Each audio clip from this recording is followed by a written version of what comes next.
حضرت خواجہ حسن بصری رحمۃ اللہ علیہ کے پاس ایک شخص آیا. میں بصرہ میں ان کے پاس حاضری میری ہوئی. ایک شخص حاضر ہوا تو عرض کہنے لگا شیخ گھر میں فقر اور فاقہ ہے. لیکن اس نے جو پہلے لفظ کہے تھے وہ لفظ کچھ اور تھے کہ شیخ میرے گھر میں چیونٹیاں اور مکوڑے کیڑے نہیں ہیں.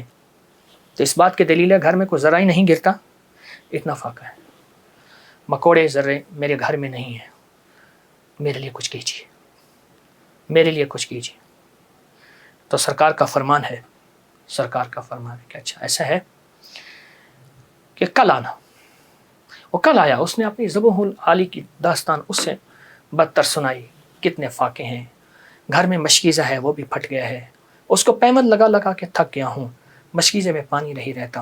میرے گھر میں پانی کا قطرہ بھی نہیں, میرے گھر میں دانہ بھی نہیں, میرے گھر میں جو بھی نہیں, میرے گھر میں کوئی پنیر بھی نہیں, میرے گھر میں کوئی زیتون نہیں, میرے گھر میں کچھ بھی نہیں ہے.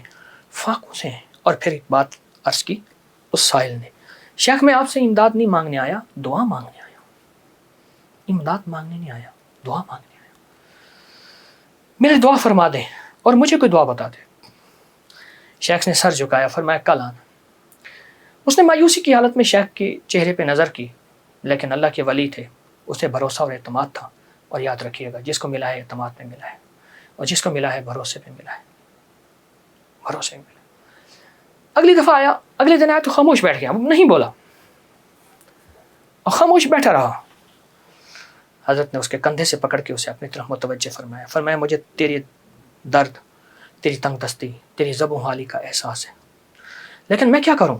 میں 3 دن مسلسل اللہ کے اوامر کی طرف متوجہ ہوں. 3 دن مسلسل میں اللہ کے خزانوں میں دیکھ رہا ہوں کہ تیرے لیے کوئی رزق کا ذرہ ہے, کوئی رزق کا دروازہ ہے. مجھے نظر نہیں آ رہا, لیکن ایک دور روشنی نظر آ رہی ہے, اور وہ ہے 10 محرم کا عاشورہ کا دن. ایک تیرے لیے روشنی ہے, وہ نظر آ رہی ہے. اگر تو اس پہ مطمئن ہوتا ہے تو پھر تیری 10 نسلوں کے لیے رزق کے دروازے ہیں.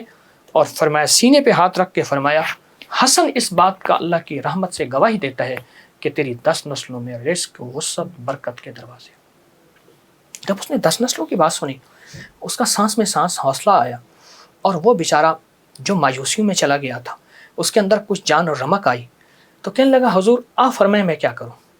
فرمایا روزی کر, محنت کر, روزی کر, محنت کر, اور کچھ کما, کچھ بچا, کھا بھی صحیح لیکن تھوڑا تھوڑا عاشورہ کے دن کے لیے بچا, تھوڑا تھوڑا 10 محرم کے لیے بچا.